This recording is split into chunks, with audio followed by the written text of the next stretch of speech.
welcome back. This is Riders of the Dawn. This is Stu. This is Jay. And today we're going to talk about a topic that we have no idea how much we're going to actually talk about, which is symbolism. It might be a lot. It might be none at all. So we'll see you next time.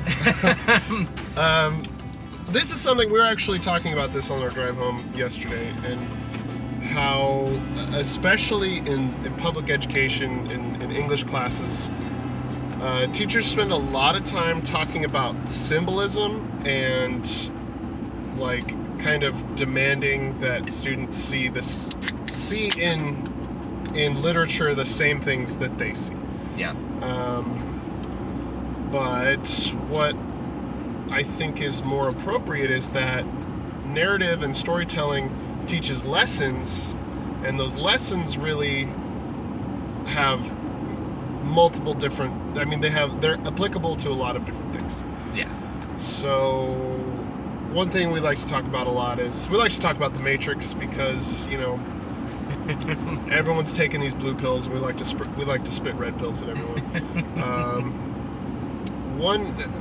So here's our red pill for the day. Symbolism is bullshit. Yeah, sorry guys. So, this is something that Stephen King talks about in On Writing, which you can go read.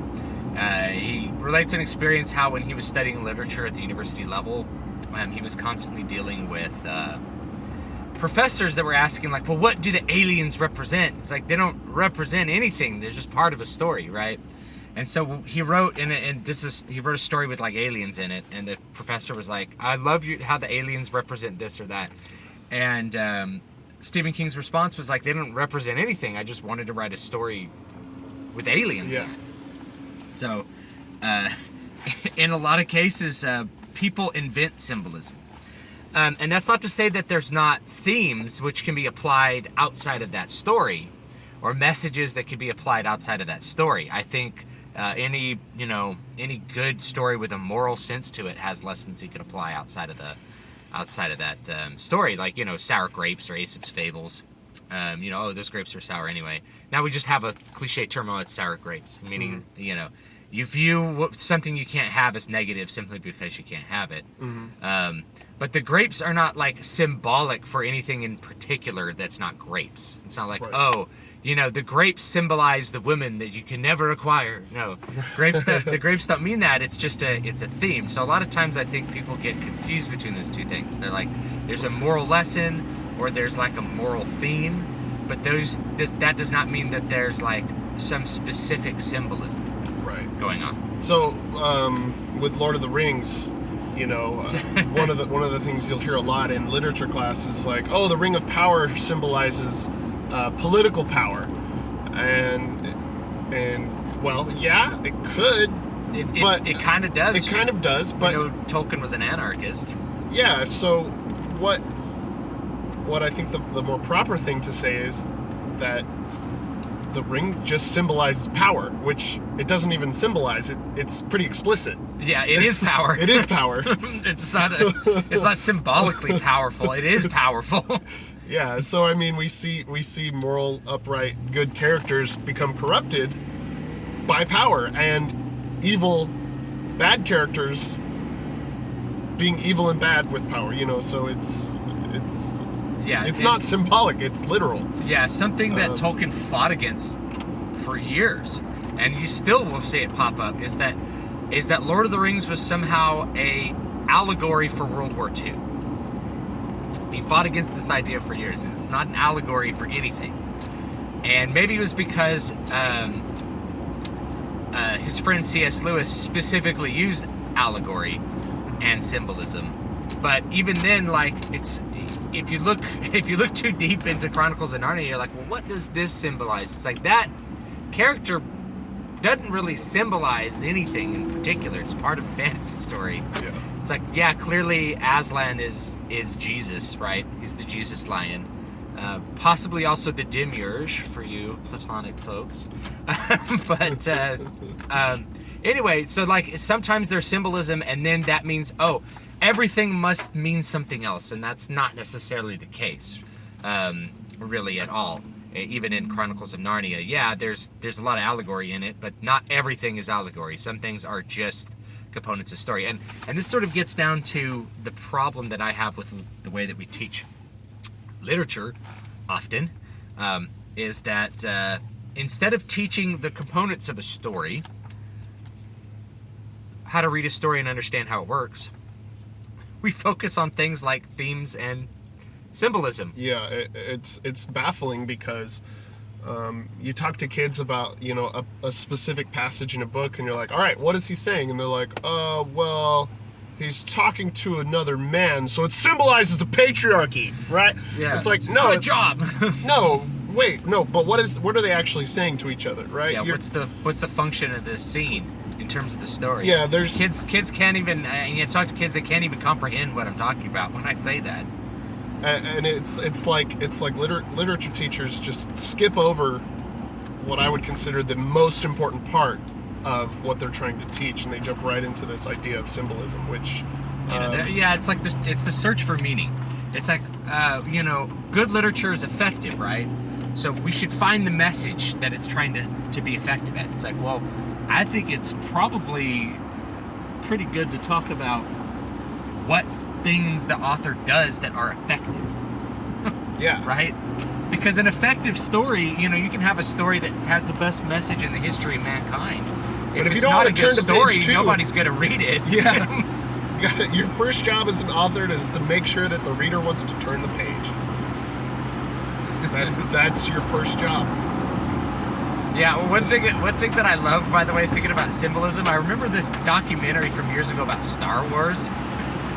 And they had Newt Gingrich, of all people, on it talking about how, like, the Republic symbolized, like, diversity and all this kind of stuff. And I was like, and I remember George Lucas later on was like, I don't know what people were talking about with that. It was just an idea. There's been republics, Yeah. It's the idea of, something that is democratic being subverted and turned into something that's authoritarian, which has happened throughout history. Yeah. It's not symbolic for, like, the United Nations. Right? Right. It's a story, guys. I set out to write a good story. That's what I set out to do. Well, and I think another thing that happens is that a lot of academics, they drink the Kool-Aid long enough that they start to believe the hype about symbolism. I remember a music theory teacher of ours that he used to craft symbolism out of my pieces. Oh, I remember he once talked about a graduate theory student who was analyzing one of his pieces, and the graduate student said, "Oh, I like how you used this theme from this other piece," and I thought, oh my God, you're right. I was listening to a lot of this guy's music during this time, so I must have done that, right? Or maybe not. Like, it's, you're crafting symbolism out of thin air because you've trained yourself to believe that there's symbolism in everything. He's like, I like how this represents that, is what he would say in my pieces, and I'd be like, I wanted dissonance in that moment, so I wrote some.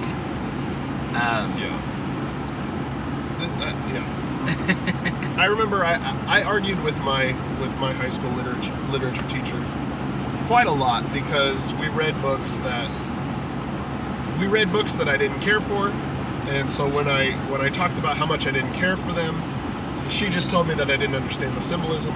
Oh yeah, that's like the best. That's the dumbest rebuttal it's ever. Like it's not an argument. Not all English teachers. Not hashtag not all English teachers.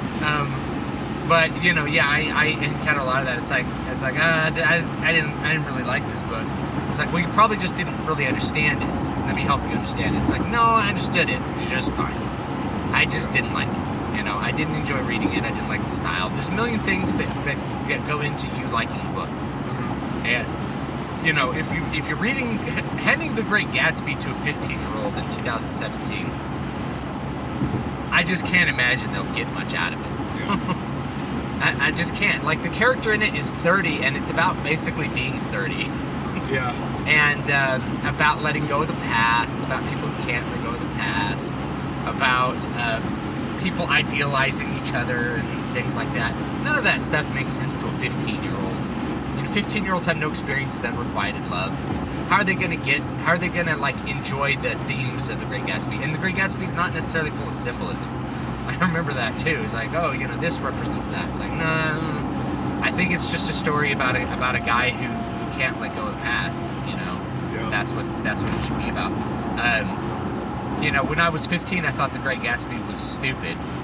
When I was, like 27, I thought it was a really good book. And in my 30s, I'm like, it's okay. It's not bad.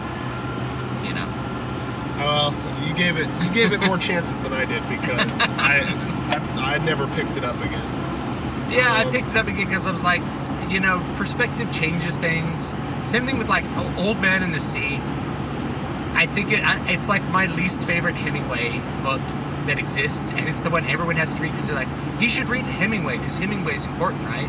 So let's have him read Old Man and the Sea, and they're like, what does the shark symbolize? It's like, the shark doesn't symbolize anything. It's about a guy who goes fishing and a shark eats his fish, and that sucks. And he has to get up the next day and do it all over again. That's what the story's about. Why do you have to like make it about some symbolic shark eating our dreams? I remember this. It's like the shark is the shark comes up and attacks your dreams and destroys them. It's like, I remember a teacher telling me that. I'm like, I don't see that. I see just a bad thing happening to a dude. And it's a really short book. It's like 30,000 words, It's something like Michael Moorcock could write in a weekend. Yeah, that's...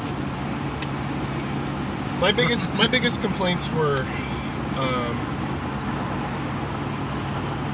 I remember literature class again, reading 1984.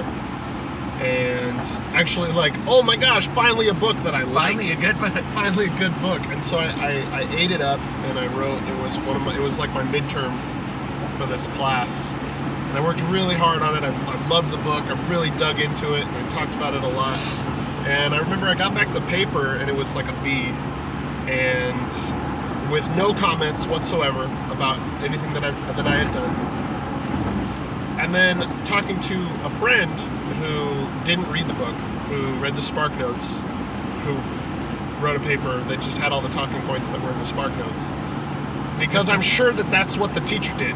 She was like, oh, hey, this is what Spark Notes or Cliff Notes says is important, so I better make sure that they have all these points in there. And I also remember them having us having completely different interpretations of what happened with that, because obviously I read the book and could interpret it for myself. This other student did not, and so was just spouting talking points. So, I mean, when you talk about symbolism, yeah. How can you actually, like, in 2017, I don't even know if Spark Notes are, I know they're still a thing, but you probably don't even have to go buy them anymore. You just get them online. There's probably an app for it. Yeah. And, if you want to pass English class. Dude, you know what? I'm gonna just go out on a limb here and say kids today don't even read Cliff Notes or Spark Notes because they just grab an essay offline and turn it in. And just hope that the teacher's, like, not smart enough to realize that they can't write. Of course, like, most teachers are smart enough to realize when a kid hasn't written an essay. Mm-hmm. I think dishonesty's gotten really bad. I don't want to get too far off topic, but it's like the kids who are too lazy to read the book are often too lazy to read the Cliff Notes. Well, of course, I'm talking about in my experience. This was an AP course, so. And honestly, a lot of the ways that we approach literature, I know we're getting off topic, but whatever. The way that we approach literature teaching is the kids are taught throughout their course of school to search for the correct answer. Yeah. Not to read, analyze, react, and give opinions. Or give criticism, really. They're not trained to do that. They're basically conditioned through 12 years of school to not do that. So by the time they get to high school, later grades in high school, asking them to read something and have an authentic opinion of their own in an academic environment is like impossible. Because they'll be too terrified of getting an F for having an opinion. Or they just have been conditioned to not have them at all. Well, and this is something, again, we're off topic at this point, but... Who cares? a lot of teachers said with Common Core coming down that, oh, well, we're coming back to critical thinking. We're really approaching critical thinking and critical thought. And what I have noticed with this current set of curriculum is that, yeah, okay, we might be trying to get more critical thought, but it's more critical thought. It's like putting in more work to force the kids to get the answer that you wanted them to have. It's not to have all along. Yeah, it's like when you're not thinking critically enough because you're not coming up with the answer. I won't. Yeah. So this is a struggle. This is a struggle for teachers, and even though this is a writing podcast, we're also teachers. So yeah, I mean, this is something that, so to be able to read a story and talk about what you like and don't like about the story, like, you know, you have to do book reports. I had to do book reports when I was a kid. I talk to kids now, and they're like, oh no, I haven't had to do book reports. It's like, okay. You know, book reports used to have to summarize the story and that sort of stuff. But most literature classes, like I said, kids have been trained to search for the right answer. That's what they're going to do. They're going to try to find the answer that's going to please the teacher, because what they want is to get the grade and move on with their life. Yeah. Like, they don't really care about the content of the class. That doesn't happen until there's kids in college taking literature courses in literature areas they actually care about, and even then they may not care about it, right? Right. So it's just one of those things that, why don't kids care about the literature that English teachers care about? It's like, I don't know, why don't they like the music teachers want to teach them? It's Yeah. like people have their own tastes and opinions, And that's okay. and that's okay. Yeah, and you don't, you can't just suddenly make somebody decide that they also like Ernest Hemingway. The love of Ernest Hemingway is not a universal condition, nor should it be. It's not a condition that requires or that signifies intelligence or maturity to like Ernest Hemingway. Or anyone, or any author, or any book. Yeah. But getting back with the idea of allegory and symbolism. I'm gonna add allegory into this because allegory is kind of like telling a story by telling another story. Yeah. Or like referencing something real by telling a story. And the problem with allegory in most cases is that it's not necessary. Right? You're not teaching something specific with allegory that you can't just do with history. So in most cases, what people read into as allegory is really just a theme, a thematic idea. The idea of power, the idea of like something in politics, the idea of race or genocide or something like that. That can be carried over into something in real life. Most of the time, if you guys are considering writing something that uses a lot of symbolism, you need to consider whether you writing about that writing using symbolism is an effective way to transmit the ideas, and more effective than just being writing explicit about the history. Yeah, being explicit about whatever thing you're talking about.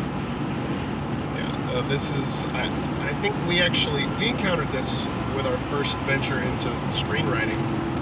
Was we were writing about these heavy metal musicians who were also like closet nerds, and so we would have like, in every scene there was like this weird. I remember it's like, and then he like pulled his dice out of his pocket, and rolled his dice or something. Yeah. And I remember the criticism we got was like, why is this here? It's like, it's because like it symbolizes their roots to their nerddom, and it's like, this is stupid. Cut this. Yeah, cut it. Cut this. It doesn't do anything. Nobody cares. Yeah, when you get into like the real world of writing, you figure out that like all the symbolic stuff, like no one cares about it when they want to produce a movie. They want a story that's going to entertain and move people. And you don't need symbolism to move people. You move people through an effective story, not through like symbolizing something. And actually, if you cue into allegory too hard, you can get sort of false likes. You can get sort of false appreciation of something. If you write a story and it's like Neo sacrifices himself like Christ, and it's like you may like appeal to a Christian because they already like the story of Christ. Right. So they're like, oh, I thought it was cool that they did that. But is that an authentic appreciation of what you did? Yeah, it's or kind of like political humor. Right. You come out and say, George W. Bush is a monkey, and everyone laughs. There's nothing funny about that. It's just they're laughing because they agree. Right. And because they're in a comedy club. Right. So, so that's as a writer, you got to consider whether it's going to be effective or not, and if you do use that symbolism, whether it's going to be, whether you're really producing something effective or not. And you know what? If you're a young high school age adult listening to this and you're dealing with some of these symbolic critiques, at least listen to the benefit of our experience. And sometimes you got to swallow a bitter pill to jump through that hoop. But there are much more important things in literature that are more interesting, that will actually engage you, than this idea of someone who's twice your age reading a story from someone who's 3 times their age, trying to interpret symbolism that probably never existed in the first place. And won't make sense to someone who's 15. Yeah. But sometimes there's different themes for different age groups, right? And unrequited love, in the way that it is in Great Gatsby, is not a great theme for 15-year-olds. Yeah. A better theme for 15-year-olds. I mean, that's why like young teens like Twilight. It's like, oh, they broke up, and like that immediate feeling appeals to them because they've experienced that. Yeah. But they're not going to experience like a long-term like dysfunctional marriage or understand like a 50-year-old's problem with his wife, right? And so there's different stories are gonna appeal and touch different people in different ways. This is like, I remember in AP Literature we had to read the Joy Luck Club, which is about middle-aged Asian women. I remember reading that and coming away with like moral contempt for virtually all of them. Yeah, well, and the thing was, as a 16-year-old man, I hated the story. I was like, what is the point of this? It's not even like a story. It's like 4 different stories. Yeah, anyway, I had to read it. I read it. I would consider it technically bad. I mean, like, I know that's bad, but it's like... Well, the thing is, like, I think what we're talking about is different perspectives and how you can engage something. I am sure that there are people who thought that was fantastic and they really related to the Joy Luck Club and they got a lot out of it. Those people, however, were not me. And if you have had a similar experience, it's okay. It's okay for you not to like something. Like, that's something, too, that is really frustrating. And I know as a music teacher, we often push music that kids aren't always going to like. It's okay for you not to like something. It's really okay. Don't let someone tell you that you're bad for not liking something. So, you don't have to like the classical guitar repertoire. You don't have to like band music. You don't have to like Mozart. Dear God, I don't like Mozart. You don't have to like Hemingway. You don't have to like whoever. You don't have to like Brandon Sanderson. You don't have to like Tolkien. If you listen to this podcast, you do have to like Star Trek. Star Trek's got something for everybody. There's like, even if you're like, man, I hate Trek, but I love those J.J. Abrams movies, I'm like, there's something for everyone. There's something for everyone. See, it's the big tent. Star Trek is the big tent. It's the big tent. Thinking about more of our topic, I remember watching this movie called Snowpiercer. Did you watch this? No, but we talked about it. It's a bad movie, but people are like, oh, but I love the symbolism. I'm like, to me, the symbolism was stupid because it didn't represent a worldview that I found at all interacting with reality in any way, shape, or form. Well, Snowpiercer was the one about the train, right? Yeah, it was the train, and like the people in the bottom car, like the low, like you don't have any reason. It's like, oh, they get fed bugs and stuff. It's like, why are they even alive? Yeah. If they serve no purpose, why are they alive? And then you have, it just doesn't make any sense. So it's a quote, a sci-fi movie that makes no sense. And it makes no sense because they sacrificed anything coherent about it to this idea of like some sort of caste-based society, like trying to symbolize this caste-based society. And it just, God, God, it just ended up being a really stupid movie pretty much the entire way through. You know, and like, and it was even technically bad. It became technically bad too, where there was even like a save the cat moment at the end, where like right before they get to, you know, basically final boss. Right before they get to final boss, the character has this like emotional breakdown and cries about and reveals that he ate a baby at some point. That he literally ate a baby, right? And so he's crying about it, and I remember sitting there watching him crying. I'm like, why did you put this here? Like, oh well, it's to make you, you know, it's basically to emotionally manipulate you. Yeah. But the story was so stupid by that point that you just didn't care. You just didn't care at all. And then you get to the end, and like the person in the final like train car, in the engine of the train car, is not only like he's completely farcical and has no relationship with any kind of reality that any person would experience or understand. You know, and the way he says things, it's just there to be like stupid. I don't know. It's Ed Harris, and he's like, everyone has their place, and it's like the way he says it. It's like, could you have done this more stupidly? Yeah. Like, could you have had a more stupid message about a caste-based society? And I was like, I'd submit to you that you could not. You know, it was, most people focused on the fact that the sci-fi elements were really dumb. They were really dumb because they had to subvert everything into this symbolism, which didn't even represent reality to me. So it's like, oh, the symbolism, like symbolism of what? Of somebody's, of some rich filmmaker's farcical idea of how society is constructed? Yeah. Jesus Christ. People, and the other thing is, people in Hollywood are so disconnected from reality. When they try to have some sort of symbolism about society, it's like, you don't even live in society. Yeah. How would you even know what this thing is like? Yeah. Wow. Well, sorry. This was fun. This was fun. It's like, this is symbolic of the poor. It's like, you've never met a poor person. Yeah. You don't know what poor people are like. You know, I deal with poor people every day, like most people. Mm-hmm. It's like, I don't like, you know, I don't subscribe to the cult of like a virtuous poverty, because they're just people, right? They're just people. Yeah, we're all just people. Man, well, that was fun. Let's do this again sometime. Okay. Thanks for having this fireside chat with us. Yeah, thanks for listening. This has been Riders of the Dawn. We've sort of talked about symbolism today.